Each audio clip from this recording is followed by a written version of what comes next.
talk about a couple of things.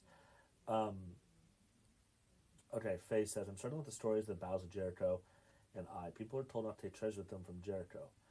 Achan and his family were put to death because they disobeyed. People went directly to destroy the city, and so it was okay for them to take gold and treasure. Seems so arbitrary.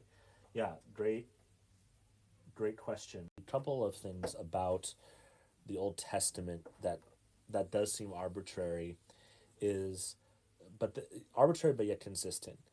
The Old Testament is always again pointing us to faithfulness to God, and so as God says, this is how you're supposed to do it, then you listen and you do it that way. And if you don't do it that way, is when bad things start to happen. So we're called as the people of God to be faithful to Him. And so we listen and submit. And it's when the Israelites, and this is especially clear in Judges, that when the Israelites don't listen, that they get themselves in trouble. And so the judges are typically people who are able to, in that moment, listen to what God has called them to do it that way, and then there's great success.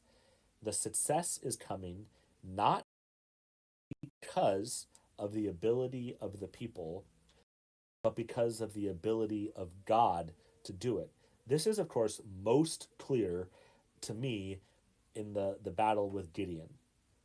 In Gideon in Judges, they he's first told, send anybody home who wants to go home. And most people go, I would prefer not to go into battle. I'm going to go home. So you have that as the first sending. Then you have this very, again, arbitrary way of going down to the river and saying, as you drink, if you drink from your hand or you take it and drink it like a dog, send those people home. And I believe it's the ones who drink their hands are supposed to send home, which I think is the way that you would drink. It'd be surprising to me if you shove your head in the water and start to drink that way. But what's the point of God doing this? I think the point is the consistency of, I'm going to win this battle and I'm going to show you that I'm the warrior. I'm the one who goes ahead of you. I'm the one who wins this battle. If you try to win this battle on your own, you're going to lose. But when I step in and start to take over, that's when you have great success. And that is, I think, this constant theme that we've seen in the Old Testament of drawing us deeper and deeper into life with God. Are you willing to look strange? I just left my First Peter class on Tuesday mornings, and we got to that wonderful verse. But don't you know? And I think I've actually read it for us recently here as well. Let me open up First Peter chapter 2.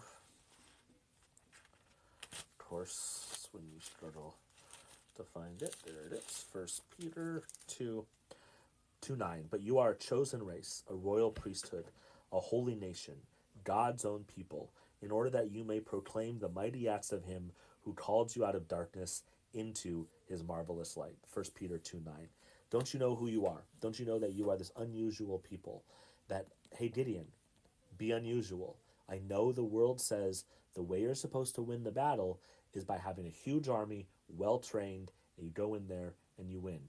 You would do what humans do, go, huh, look at the glory that I get. Look at that I've done. But instead, this is so consistent in Scripture. I'm just, what just flashed across my mind is Paul in 2 Corinthians, where he's pleading with God. 3 times I plead with the Lord, take away this thorn from my flesh. And 3 times God said the same thing. My grace is sufficient for you, for my power is made perfect in weakness. Paul says, therefore I will boast all the more gladly about my weaknesses. What's God saying? It's when you know that the only way you're going to win this battle is because of my strength, you're able to be strong. Because if you can get any bit of the glory turned towards yourself, if you can start to see, hey, I did this, look at how great I am, you're going to do it. You're going to point out your and not point to the glory that God is and what he's done. And in that way, you are going to run into trouble. Why? Because you're going to think that you are it. That is the major distinction between Joshua and Judges. Joshua continues to, although it's strange, especially in the wall of Jericho, the walking around and last day, you're going to do it in an unusual way, and it's going to lead to victory. Judges have this pattern, and let me see exactly how the book puts it. I want to make sure because I remember them using these words. Where is it? Okay, they put it this way: the recurring pattern during the period of the Judges was apostasy, punishment, penitence, and see. So this is on page 60: punishment, penitence, and peace. I've I've heard it as sin, supplication, and salvation. That the pattern is the people go their own way, they do their own thing, they sin, it leads them to some version of being destroyed. They call out for God, God, save us. God raises up a judge miraculously saves them, and they're back into as you read the book of Judges, I think you'll find it's a rather frustrating pattern, right? It just keeps seeming to happen over and over and over again. Sin, supplication, salvation, the apostasy, punishment, penitence, and peace. This pattern of they're doing it their own way, doing it their own way leads to destruction. They realize they've done it their own way. They call out to God to save them. God raises up a judge, and God saves them. So many sermons to be preached about that. The primary one, though, is God is always ready to save us, and we cry out, and He saves us. And doing it our own way leads to consequences. And so, is the only thing like punishment is interesting, right? The people being punished, or is this a natural consequence? I know one of the great tricks of parenting is to allow your kids to experience the natural consequences of their decisions so that as they go through life, they don't burns me. I need to avoid touching hot things. And so, how do you not protect your kids from those natural consequences so that they learn and they grow up as they go through life? And so, I think that there's that pattern that comes from Joshua into Judges of continuing to do the wrong thing, go their own way, live their own lives, and it causes all sorts of trouble. Okay, I do feel like to say, but I guess we have 2 days, so I can say some of it tomorrow. I'll focus on more of this book that I got the reference for the Judges tomorrow, because he does some interesting things about talking about the ways speeches work and kind of marking the time.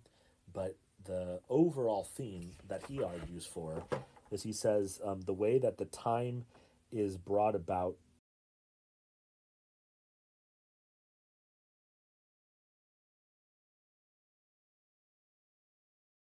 Genesis is that we have the um, that sorry guys, we basically have Moses' time up to Joshua, Joshua into the promised land, the time of the judges, then the time of the monarchy, and transitioning between there. And Bob, you said a really interesting thing. You asked a question that has caused me to, because I've never thought about it in that way. Why do you think that God did not select a leader to replace Joshua? Why didn't God raise up another leader? And I was thinking about that question this morning, and who is our the Old Testament woman who preached here a couple of times, and she's doing her Old Testament study at Fuller. And let me read to you just what she wrote back to me, because it's good and it's interesting, something to think about. My initial thought is that Joshua's role was to continue on from Moses and lead the people into the promised land and settle them into the land. Israel was more of a collection of tribes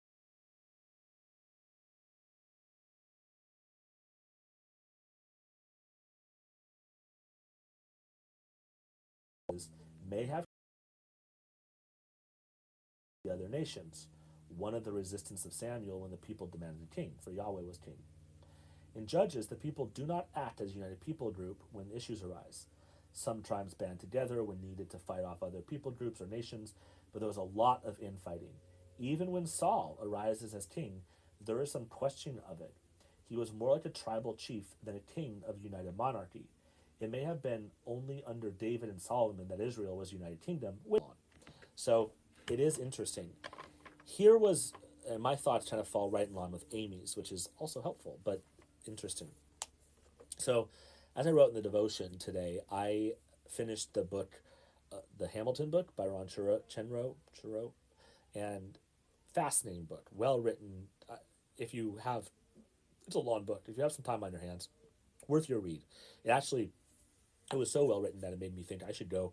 He wrote one in Washington, one in Grant. I should try to get those too because it is he's just really good at this. He's obviously very gifted in that way. But the thing that struck me is kind of sitting in that revolutionary period.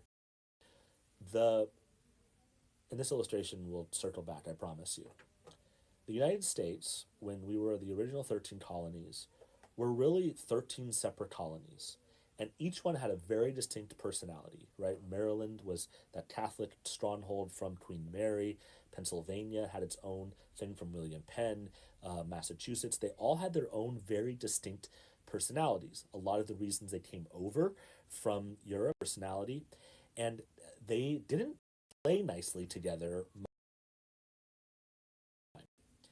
Then they had a common goal. The common goal was to break away from Britain, and Britain taxed the people hard. They responded when the Boston Tea Party happened. Britain came down very heavy, and that made all of the colonies go, "No, we don't want to be under your leadership anymore." And it's an interesting question to ask. If Britain hadn't come down as heavy, would America have united in the way they did to fight against the British colonies?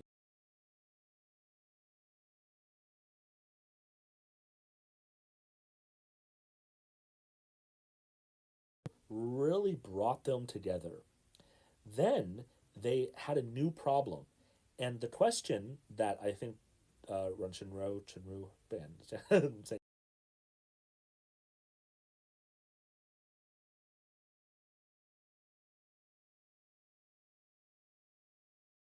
to a static nation. And this is where I think the interesting connections made. Could Israel, because Israel had a common goal, coming out of the promised land, I'm sorry, out of Egypt, wandering in the wilderness, they know they have this goal of getting to the promised land. Joshua leads them against these enemies to try to take over the promised land. Then what we get in Judges is this idea that now can they become a stable nation? And those are two very different things. When you have a common goal and you have your tribes, the tribes unite together under Moses and Joshua to get to that goal. But when you are becoming something brand new, well, how much say do I get? How much authority does this tribe letting that tribe have that area? And all of these very human questions start coming up, which is probably more the distinction between Joshua and Judges than necessarily a distinction of Joshua was the perfect leader and the judges were bad. But in this goal, there was a common theme that united the tribes. When they lost that and they had to become a nation onto that, banding together did not go well. And they do act very much so like the 13 colonies. And then after the Revolutionary War, there was so many questions about whether or not the Constitution was going to hold together, whether or not people were going to even vote to have a common government. And really, again, this is probably taking too that, but like the fact that we had George Washington as almost this mythical figure to rally around probably brought the colonies together a lot more than would have happened with anybody else. So I think in that way, one of the fascinating things, and here's the big theological lesson, and this is something that we all need to struggle with. God, so why didn't God raise up a leader? God seems to be, God seems to allow much more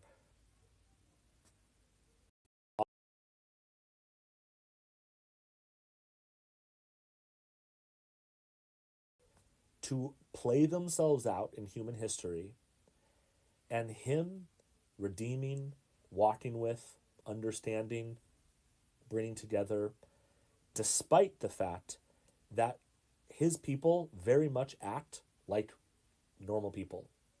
When they lose that common goal, they start to break apart and they start to become back into their tribalism.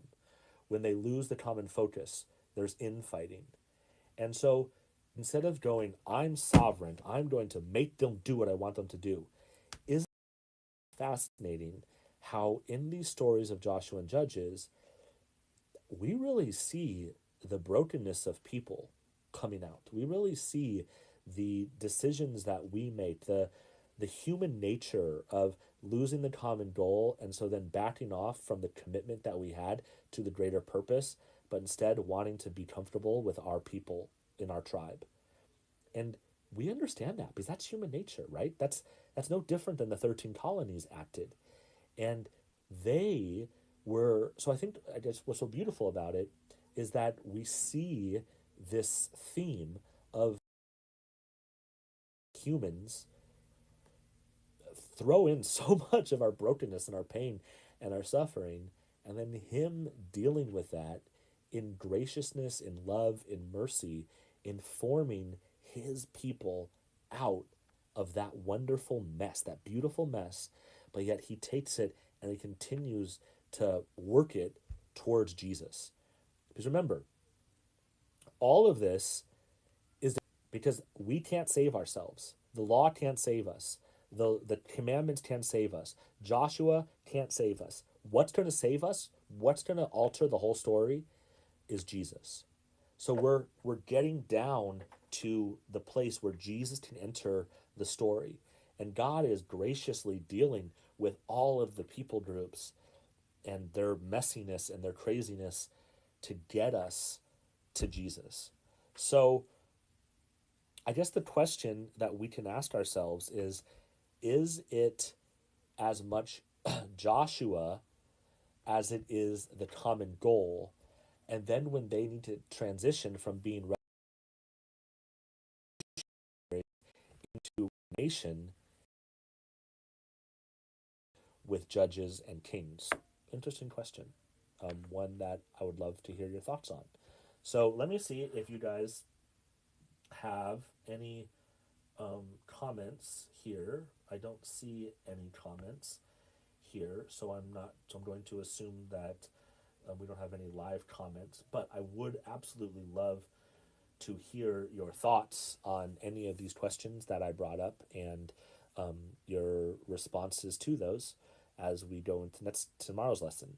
So we're going to talk some more about Judges. I have some more resources here to talk about with you, and then we will have our Zoom 9:30 on Thursday. Remember, 9:30. Pray. Heavenly Father, thank you for this day and these people. I pray that you will bless us as we go from here and help us to struggle with these questions. And thank you for being a God who deals with us in our doesn't you expect nothing less of us than the mess we are because you have come